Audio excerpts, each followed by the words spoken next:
listening to Sudbury News Talk. I want to show you something. Stand by. On the morning shift. Anything could happen. Sudbury News Talk on the morning shift.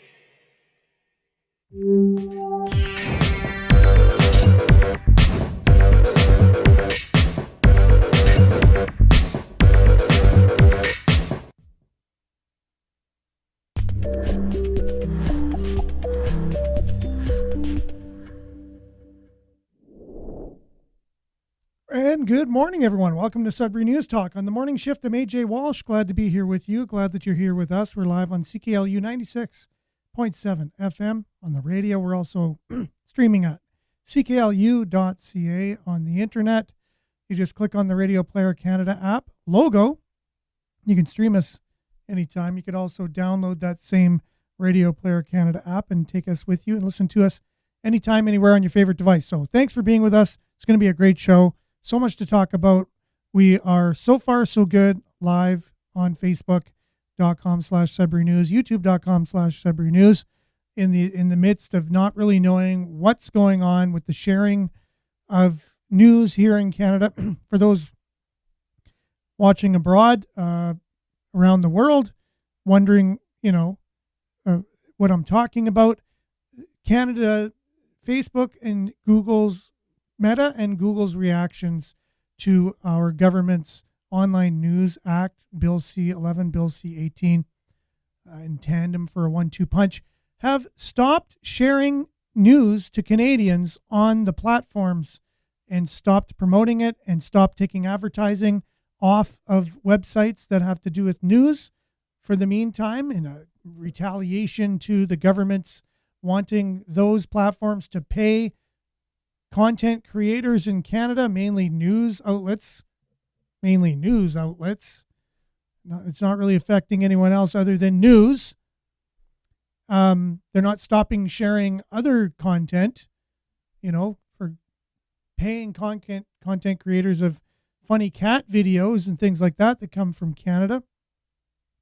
But they've taken off the idea of news being shared, whether it's Canadian news to Canadians or it's international news being shared on our feeds from anywhere else in the world. So it's almost like we're in a news blackout on social media and the internet, other than you going and finding the news somewhere else, like saying, oh, I can now go to a website like I used to do back in 1894 and find news. So case in point, yesterday talking to a good friend of mine, tells me Robbie Robertson has died. So normally, one of my favorite musicians, and normally I would be like, whoa, Robbie Robertson, he died, because it would be on my Facebook. People would be sharing it. People that I know have similar likes to me and whatever, who also like Robbie Robertson, would have shared it. I would have seen it as I just quickly scroll through the day's, information. Wait a minute, Robbie Robertson died. But what is it? She said it might have been 3 days ago even. So what's happening with that? You know what I mean? I don't understand. So certain news can be shared, certain news can't. We're not sure what's going on. Anyways, like I said, I'm just grateful this show is being on, it's on Facebook right now. So for whatever reason, it's there. Grateful for that. But, we're not sure what's going on. We're in uncharted territory. But for those watching around the world wondering what I'm talking about, that's what we're facing in Canada right now. So a little bit of that, more things that Canadians are facing. We talked about medical assistance in dying mainly yesterday. Wasn't planned to do that, but because the radio was down, all the computers were off at CKLU yesterday. So my device on Thursday was kaput, took the Friday off. My device here at the office that I use for my setup for the show, it was wacky on Monday and didn't have the show. And then yesterday, so we had the radio show on Monday, didn't have a live stream. But then all the computers were down at CKLU yesterday.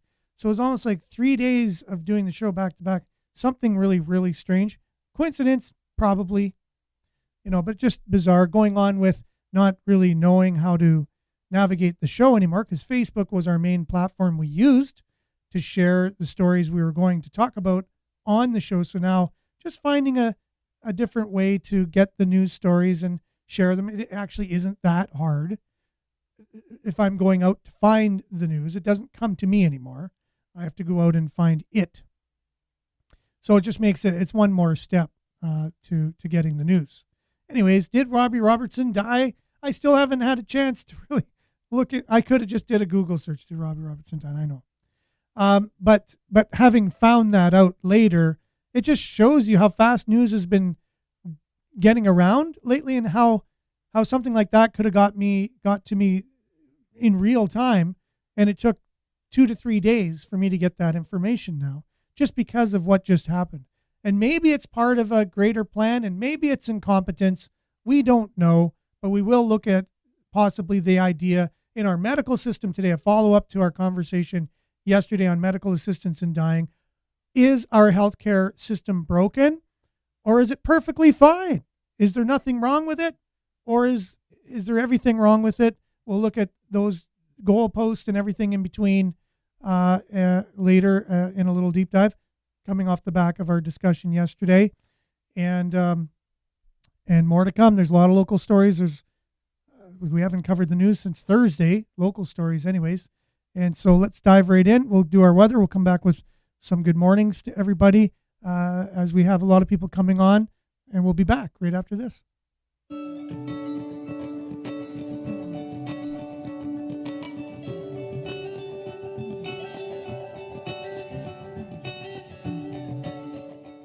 Sudbury weather brought to you by sudburyweather.ca. Currently it's 30 degrees. Again, I did the same thing last time.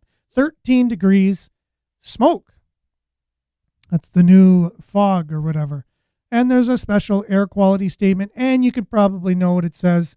Take all precautions. You have breathing problems, make sure you're indoors, or you're wearing whatever on your face that allows you to breathe better or filter whatever whatever's in the air. You know what you need to do if you have a breathing condition, or the loved ones that you have that you might need to help with that. Also, make sure to take care of them as well, as we get smoke from different places.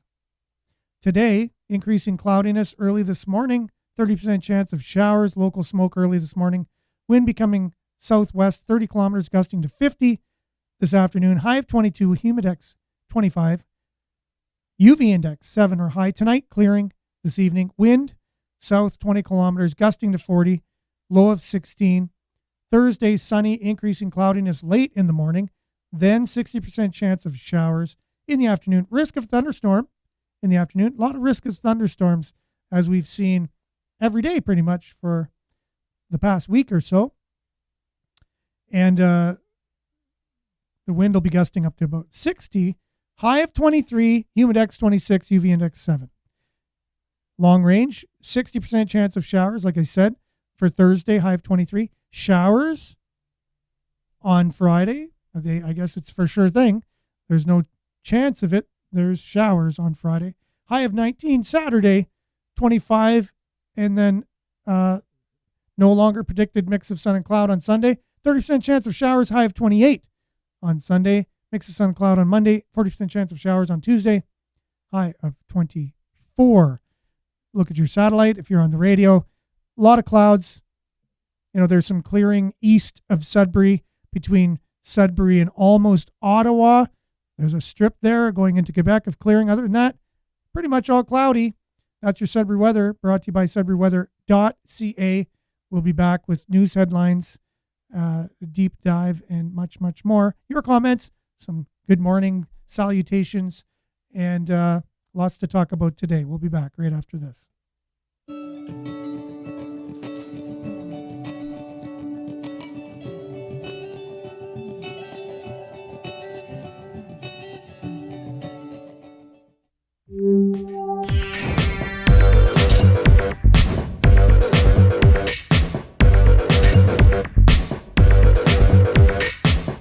Okay, and we are back after one of our viewers, listeners, Dave, says our commercial breaks. Those are just kind of show identification tidbits, for lack of the official word. I know what it is, but it's just escaping me at the moment. Judy, good morning. Thanks for being with us. Monique, good morning. Sudbury, nice emoji there. Morning, Vin. Hope you're having a great day. Belinda, good morning.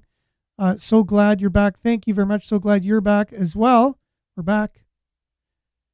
They allowed me to share the show yesterday. Yeah, you were saying that, which is interesting, right? So as Dave was saying, maybe they've realized this isn't real news, and so it's allowed to be shared, right? So could have a point there. However, I was restricted from sharing C-SPAN article.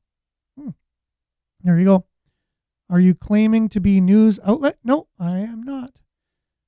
I'm basically a news commentary talk show talking about the news. So that's why you tune in every day, I'm sure. Or you must tune in every day for a reason. I'm not sure. But Belinda, those who deny freedoms to others deserve it not for themselves. Okay. That's your statement for today. I know you've been sharing some one-liners and that lately, so that's pretty good. Yeah, I think so. There are people who get a kick out of denying freedom for other people. I don't know what it is. If you look back in history, there is a human element, and you had a few experiments that were done. The Milgram experiment, the California had a university that did the prison experiment, where they just took students and turned some into guards and some into prisoners, and you just see how the human nature came out in these students, where they took power upon themselves and immediately started exercising kind of unrighteous dominion on their fellow students. Stanford prison experiment. Look it up. It's pretty cool. However, I was restricted to not sharing a C-SPAN article from C-SPAN. It was 58-minute video from October 29th, 2019 at the Milken Institute, or I think it says that, Milken Institute, where they announced they need to create a sense of urgency to bypass long waits for trial drugs. Oh, interesting. That's type of stuff we'll be talking about today later on the show. Well, it's a bit of a medical deep dive today into our medical system, some of which we'll be talking about how we handled the crisis a few years ago. Was the solution worse than the original problem? Yesterday, Made was very interesting. The far right is upset about people getting help from doctors, but are okay with a dude getting a gun and blowing away the whole family, or using barbed wire to drown folks in rivers. Wow, that's incredible. I didn't know that. Thanks for letting us know. I didn't know people on the far right were taking guns and killing families and drowning people in rivers with barbed wire. That's news, I guess, on this non-news show, or it's something anyways, right? We're not sure what to call it. But thanks, Dave. Appreciate it. Marie says, good morning, with a happy emoji. Love it. Keep it coming, David. Stay safe. Thank you, David. Hope you're having a quick recovery there in York Extendicare. Not sure how you come to these conclusions. I've never heard anyone express the claim you're announcing. Me either. So, and I would say I'm pretty up on following news. Like I actually probably spend too much time in it than is healthy. And I've never heard that. So that's interesting. There's always something to learn every day, or not, or unlearn. I don't know. Mike, good morning. Thanks for being with us. Good morning, all. Mike Perron, thanks for being with us. Shane, good morning. I'll do my best to make it in next Wednesday. Awesome. Thank you, Shane. Many people enjoyed you being on the show last Wednesday. Dave Wiley, straw man alert. Yeah, it's interesting. I love this facilitating this conversation here. It's a learning process for me. Many people have different views, and I've heard them all, and I'm open to all views. You know, someone said one time though, but don't be so open-minded that your brain falls out. And I really appreciated that statement. So it's great to be open-minded, and you need to be, but not so much that you're so gullible about everything there is out there. You just believe everything, right? So it's good to be educated. It's good also to be open and take in, don't stop anyone from what they have to say. Allow them to say it, and then say to yourself, hey, did that make sense or did it not? And then you can think, and then you're using what has been given to you to think. And you got it, might as well use it. Okay, so with that, let's look at some local news headlines here. We got a new way of doing this, I guess. It is what it is. Sudbury.news. So if you haven't visited it, we're going to be, if you have any suggestions for the website, by the way, there's probably lots, because I've seen a lot of glitches myself on it. I've created it myself. I'm not a web developer. I had somebody later then do some tweaking to things I couldn't do to at least make it somewhat manageable. And I have to get back with that person and really kind of update it and make it a little bit more usable. Today, the headlines, Sudbury.com saying there's an article in the Canadian Medical Association Journal.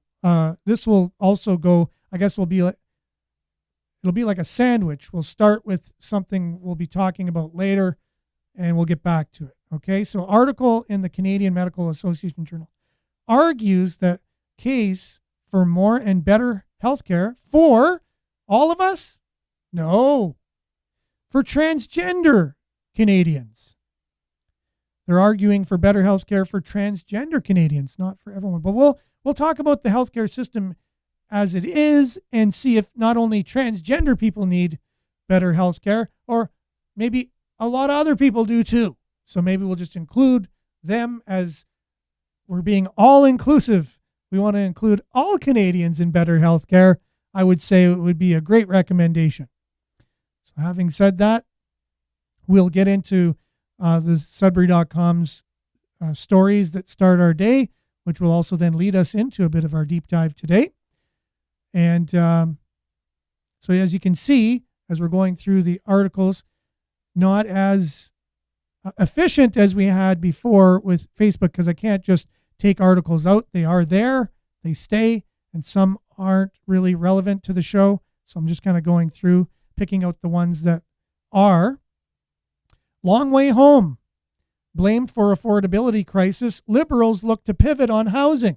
According to the Canadian Real Estate Association, the national average price of a home sold was $709,000 in June, up from $455,000 in October 2015. Usually the real estate index is an indication of inflation, or just, our economy in general.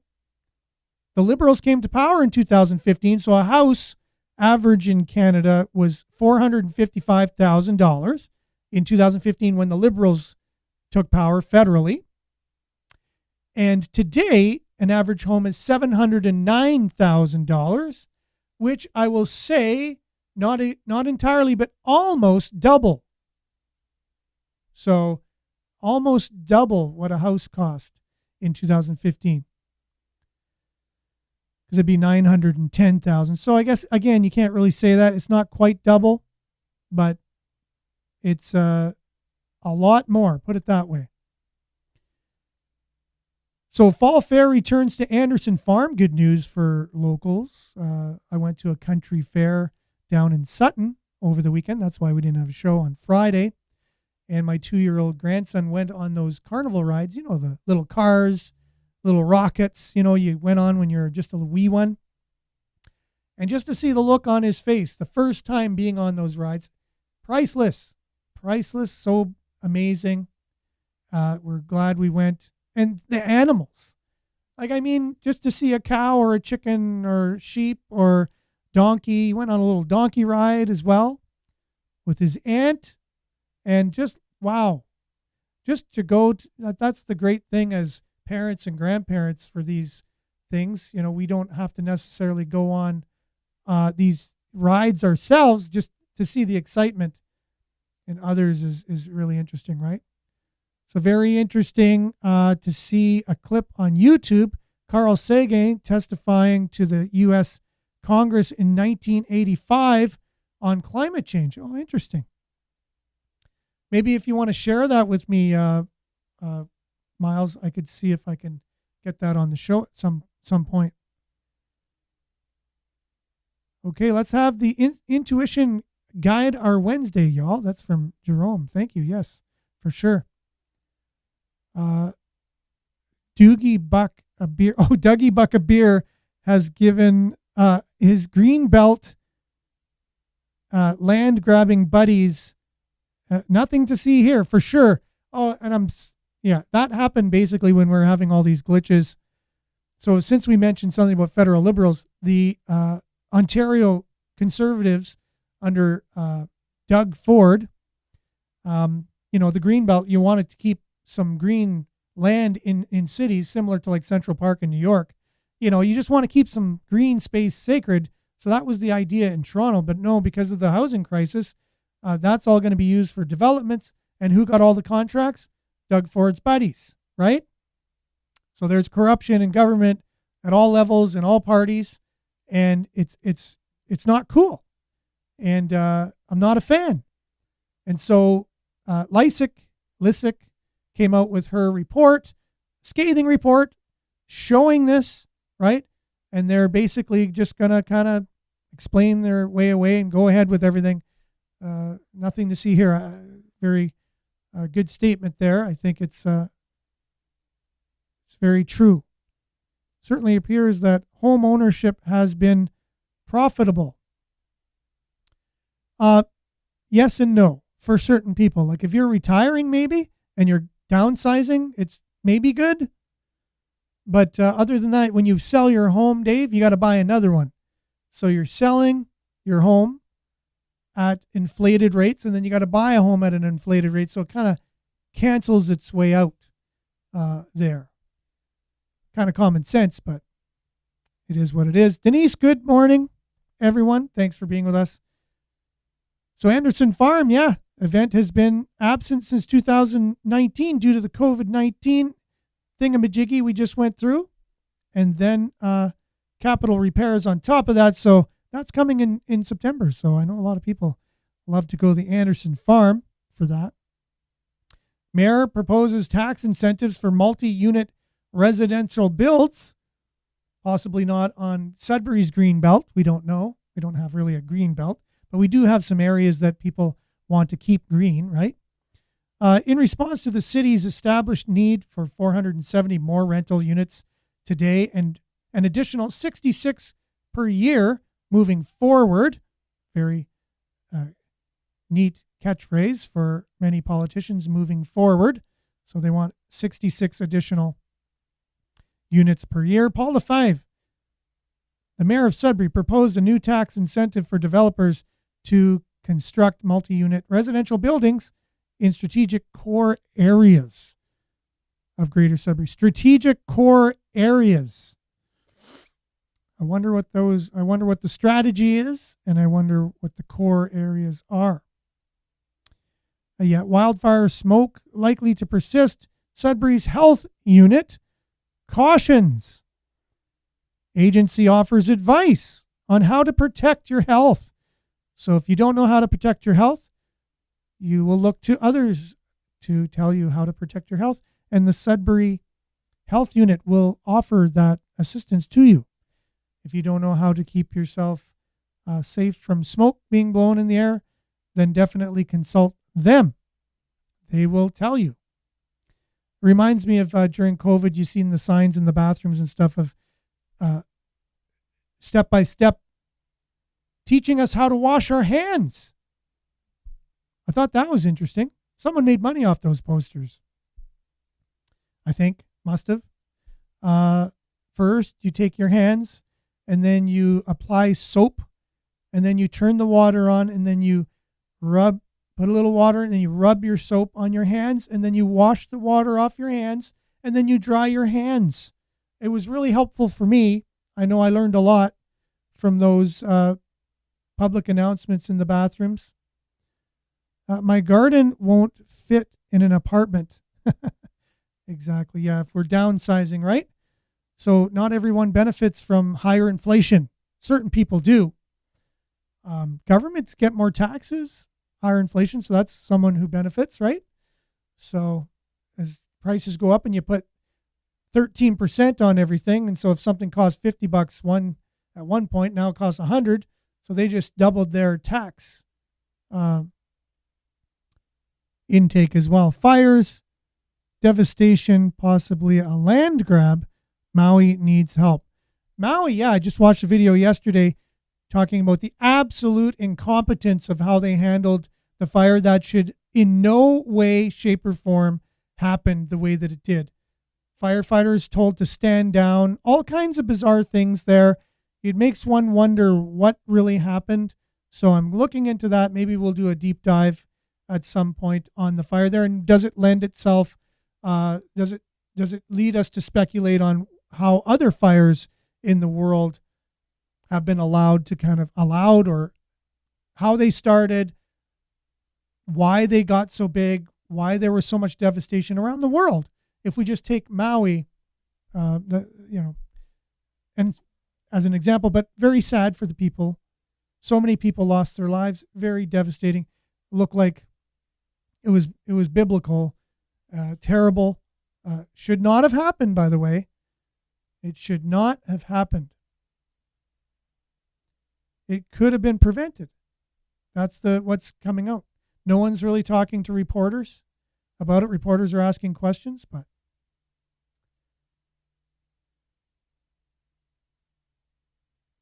correct, Jerome. I'm with you 100% on that.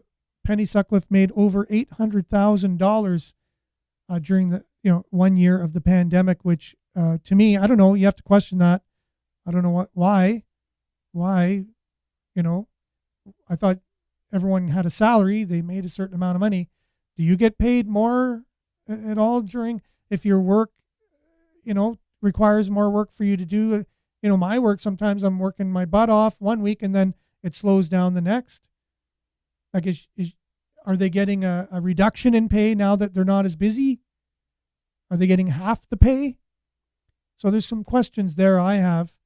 Love to have her on the show at some point and just ask her point blank. I don't think she would come on, though, for some reason. It's just a gut feeling. Good morning, Lynn from McCarrow. Thanks for joining us. So that's that. There's going to be some Yuck Yucks shows coming to Sudbury. We probably need to laugh or cry, right? You can either laugh or cry with our situation that we have a lot of times in our world. So this is a pet peeve I've had driving through Sudbury. Not only the potholes, but the lights. The lights always, every city is guilty of this, even town. You notice you're driving in a town and you hit every red light on a main street. So you just get through the one red light and the other one's green, and just by the time you get to it, it's red. And then it's red, and then it's red, and it takes you 4 hours to get through. I'm exaggerating. It takes you triple the time, quadruple the time it would take if you could just kind of drive slowly straight through a city, with some lights, but the lights every light is red. Give me a break. So, do you ever have days when it feels like you're hitting all red lights? Well, of course, every day other than Sunday. They have a different light sequence on Sundays, I noticed. It has been known to happen in Greater Sudbury, which is a problem.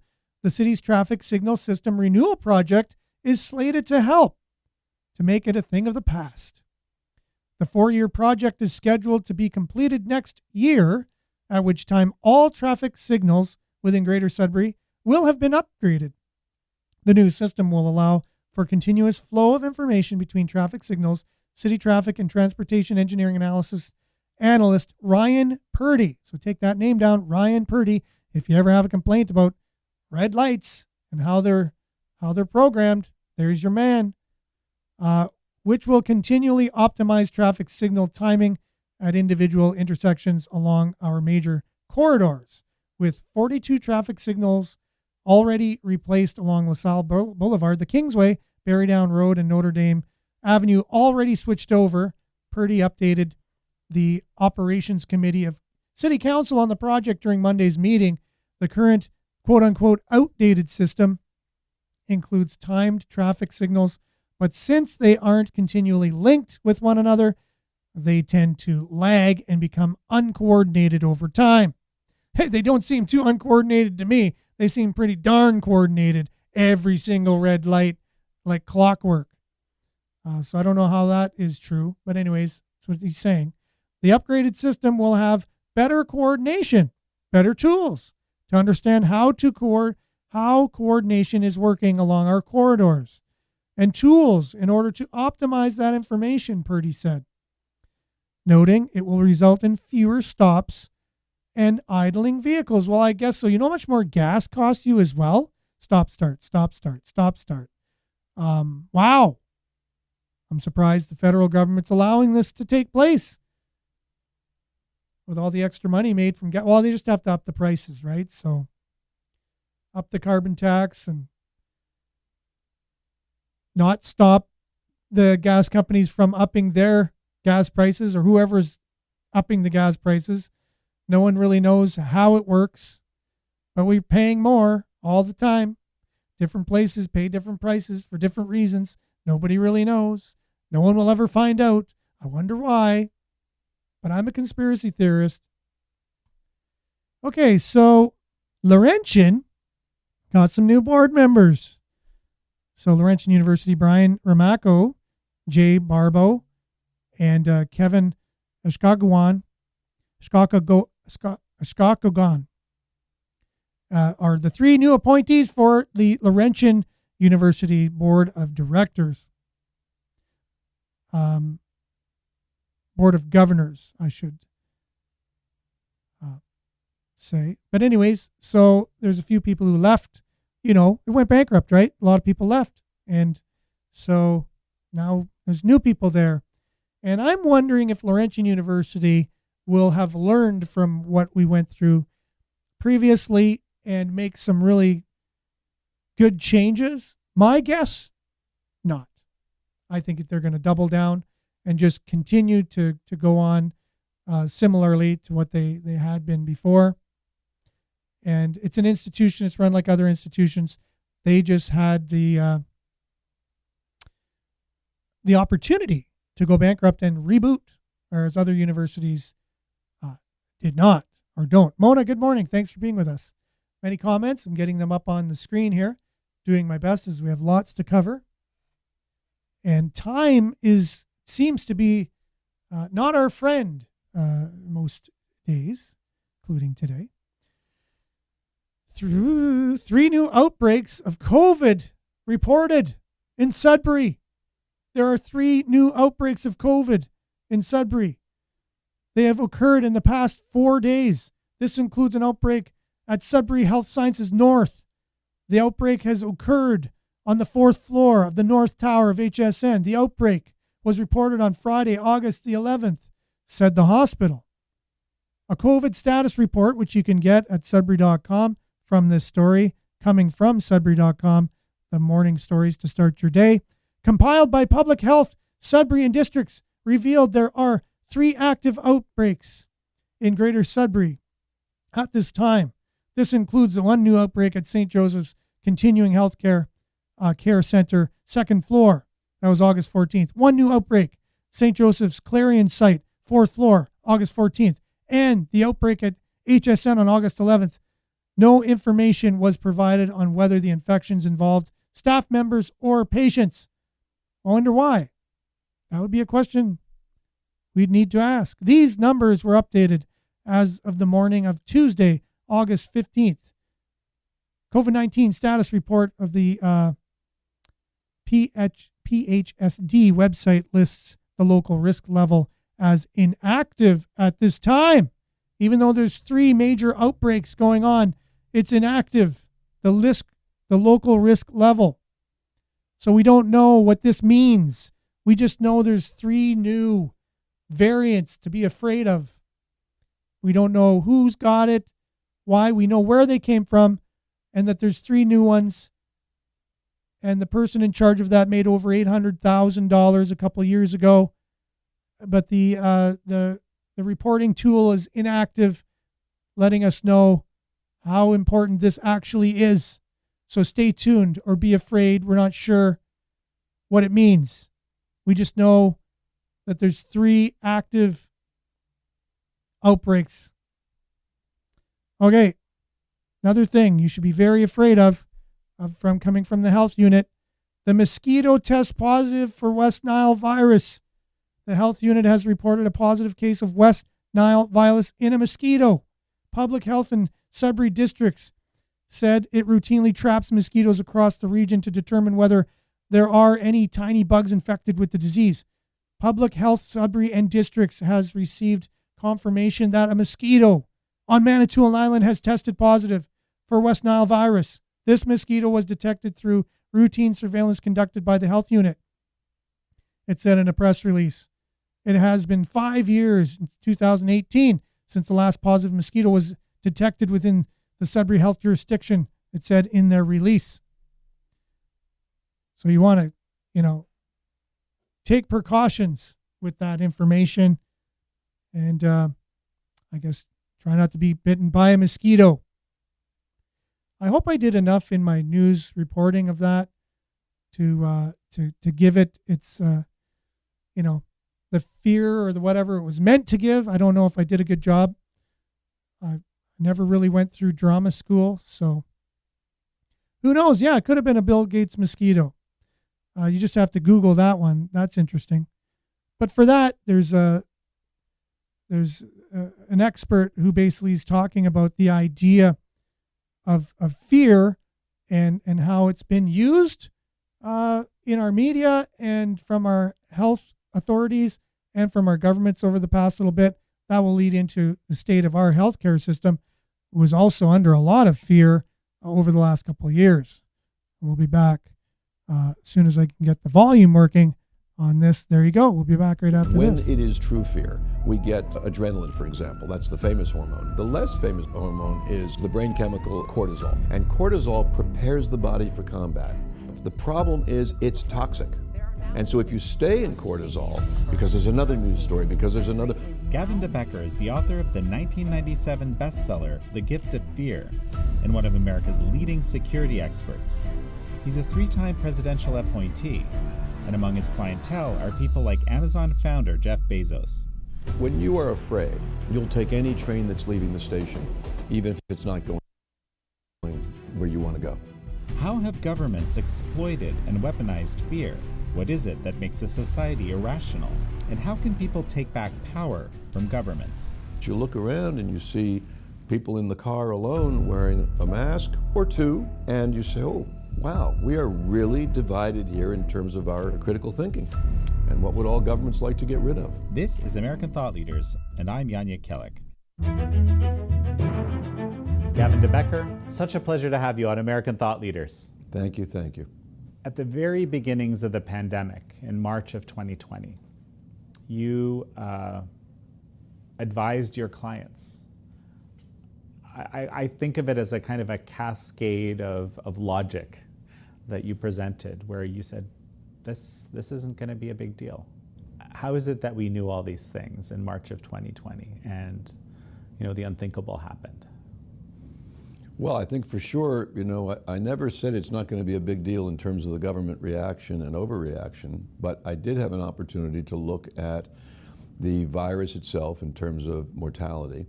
And at that time, all we had was one metric. You're over 60, you're going to die.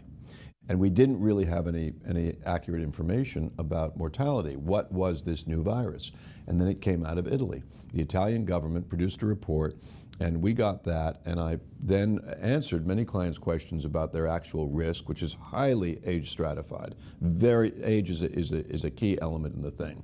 But what we learned in that Italian report is that about the average age of deaths attributed to COVID was 81, which means that those people who died had already lived beyond the national lifespan by 4 or 5 years.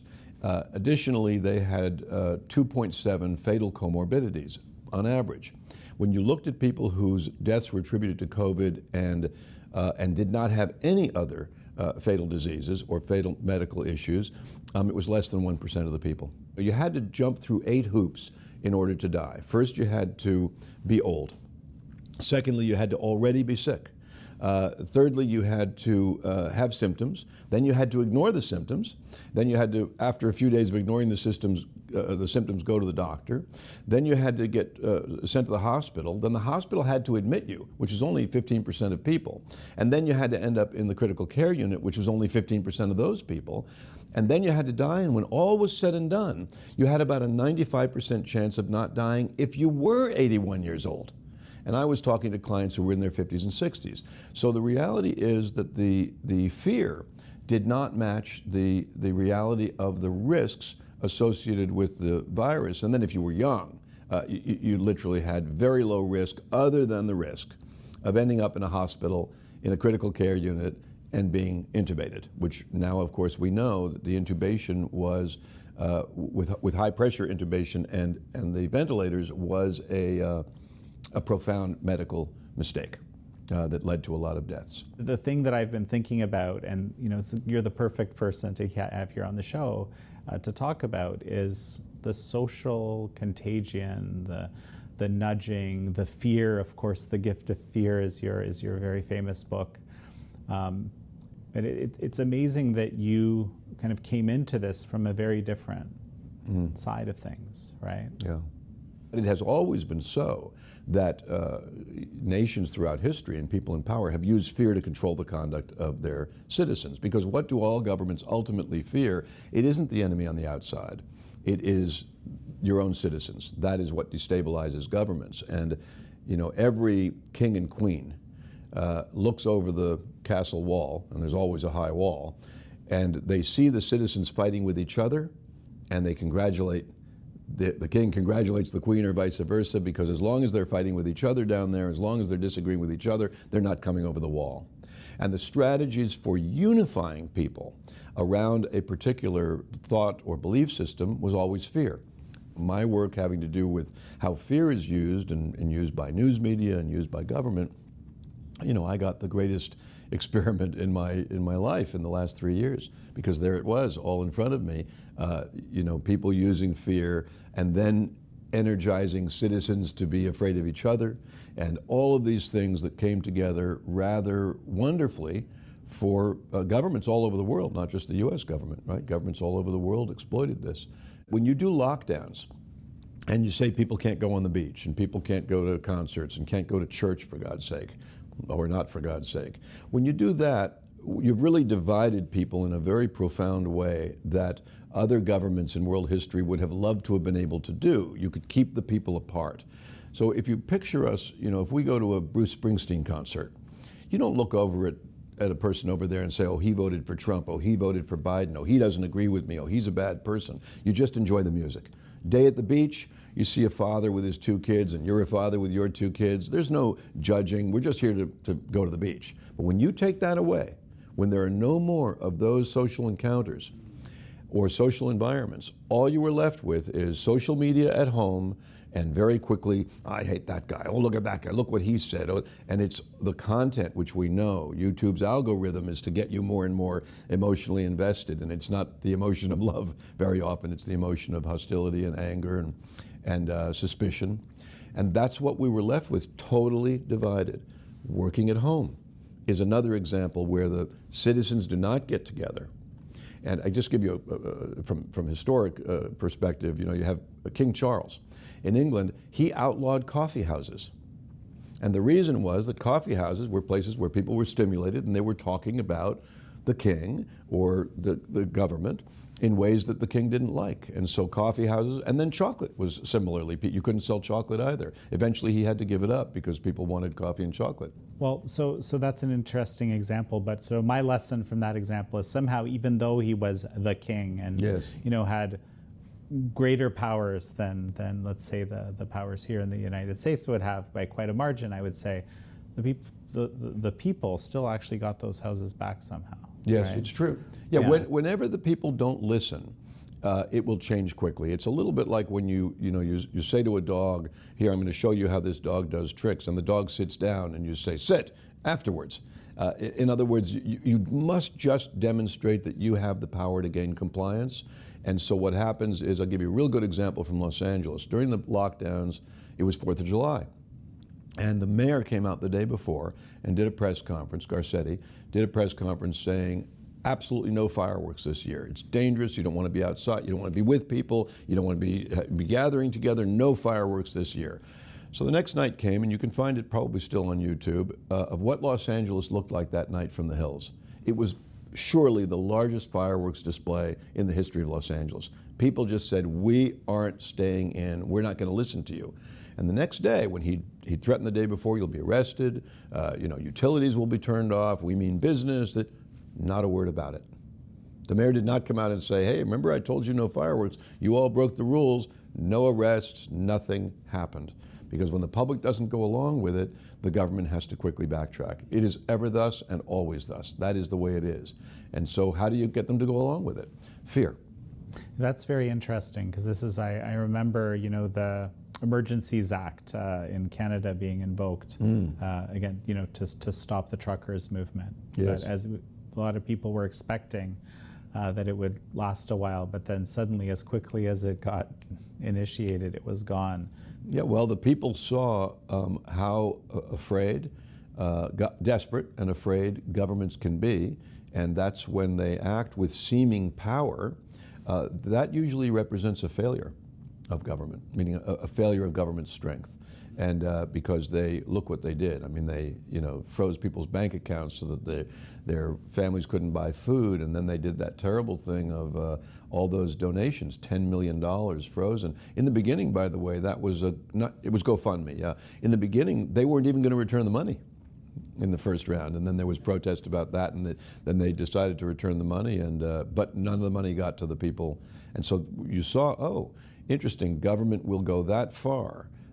These governments that are, presumably the most, liberal governments in the world, United States, Canada, Germany, Austria. Austria was insane.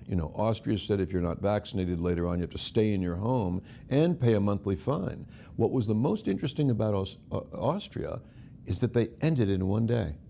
They just stopped it all. Which Australia was nuts in another way, and New Zealand didn't end it quickly and doubled down on things. But for some reason, and I don't pretend to understand it, Austria just went, oh, okay, sorry, and all of it disappeared. I want to go back to March of 2020 when you're writing this report, you're sending it out to your clients. Are you already seeing some sort of activity of this, fear injection? Laura Dodsworth wrote this amazing book on the UK. She actually documented there were government nudge units actively seeding fear into the population.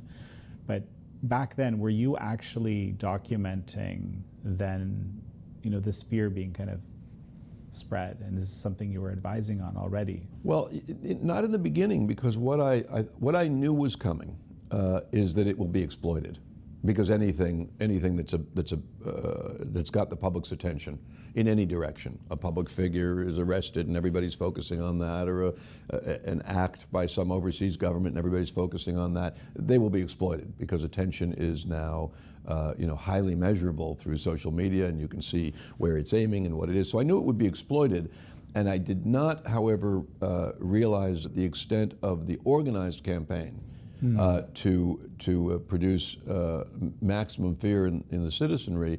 And in the case of the UK, now we're seeing their emails, that are released, that are absolutely saying we need to scare them again. We need to scare them more. It just occurs to me it would be great to, if you could just tell me about where you're coming from here. Like, give me a sense of your background. So it's something 25 odd years ago, you wrote The Gift of Fear, but you wrote that based on some very serious lived experience. And tell me about your background. It's actually very, very interesting.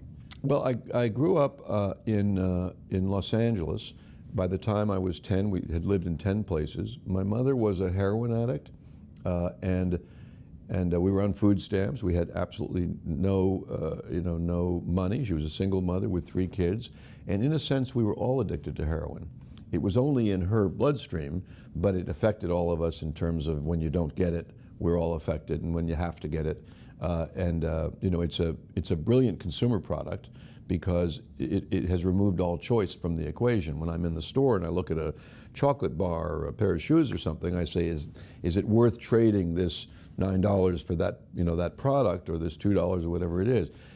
With addictive drugs, heroin, opioids, that transaction, that mental thought process is not part of the transaction. There's no choice in the business. And so we were in that ugly commerce as kids. And I saw a lot of violence. I saw my mother shoot my stepfather when I was 10.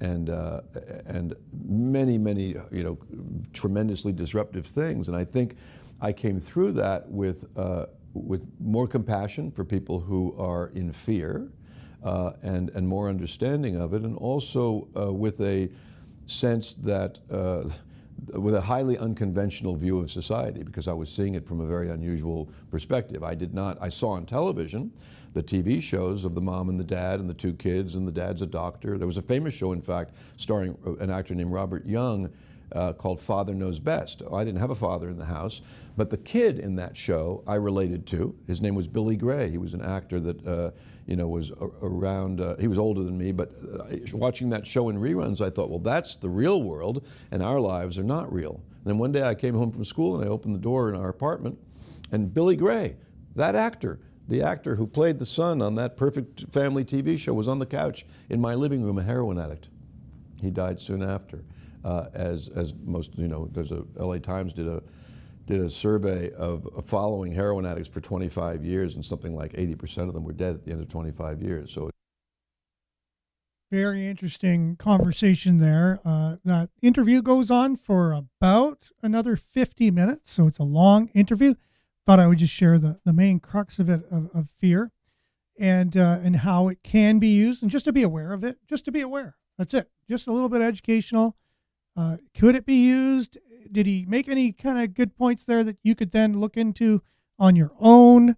Is it a tactic? Is it a tactic that some governments could use? Have governments, as they showed some articles there, came right out and said, we need to do these things? Are they just sharing fake articles? Is it all, you know, it's up to you. I'm opening it up. The idea that this person wrote a book on that and done a lot of research and heard a little bit of the background of his life. But I subscribe to the person I looked up to the most in my life, and one of the main things he says is fear not. And it's always something that I could always go back to, no matter what. No matter what's going on. Fear isn't a good emotion, regardless. Grace under pressure. Someone, you know, someone like a Bruce Lee, let's say, who there's in the movies anyways, I'm not sure in real life, but he'll come into a situation where there's like 7 or 8 adversaries, and he doesn't break down and cry and mommy and get all fearful, right? He's composed, and he's able to draw upon something deeper than himself and rise up through it, right? And so I think there's something to be said about when somebody comes into the, like, let's just say you're sitting there watching TV and someone comes into the room, bursts the door open and screaming and yelling and, oh, watch out, look out, there's a thing. You know, right away you just jump up and you're just afraid right away. You don't even know. You never asked a question. You don't know what's going on. You don't know whether you should be afraid or not. You just know someone busted down the door and told you to be afraid because they're afraid. And I think that can happen on a large scale. And I think people who are into that kind of thing and understand the human psyche, you know, almost like the experiment of War of the Worlds from Orson Welles. Weird experiment to do on the population. People thought it was real. There was an alien invasion coming over the radio.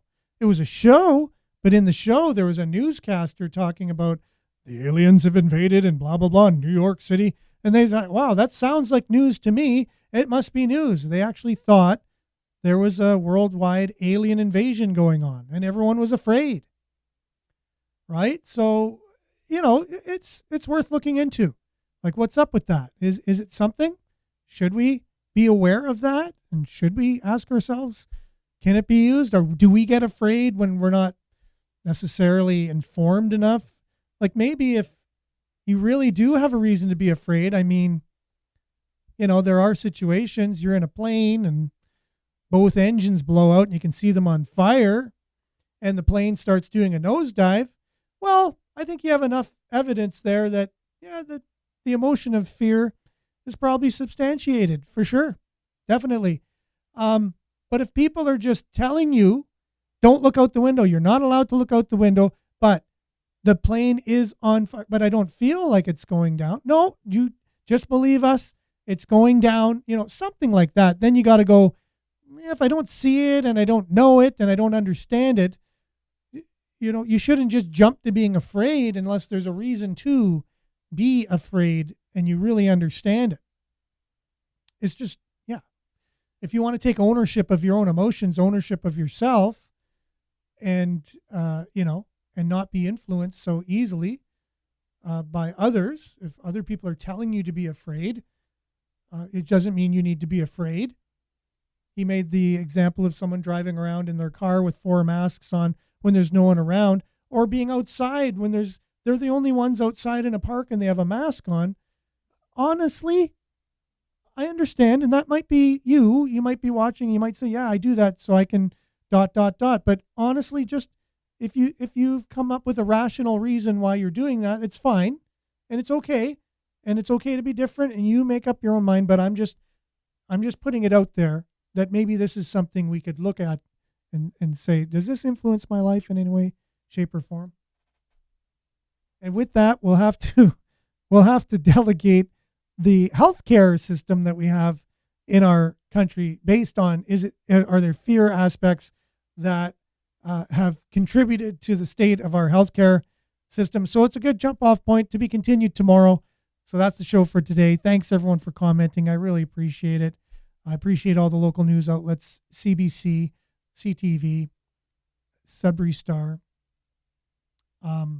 Sudbury.com. So thanks to all of those that contributed to the stories that we shared today, and the Epic Times as well for their national unbiased look at the news. As far as I can see, they do a very good job of that. And so thanks for watching. We'll be back same time, same place tomorrow, God willing. Make sure to share, I guess, if you can. Take care. Stay safe, as David would say, and have a great Wednesday.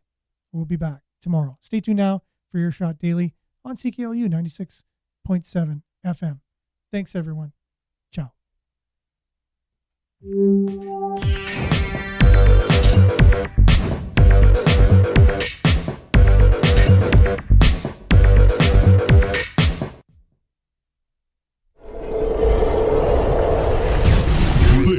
This is Sudbury News Talk on the morning shift.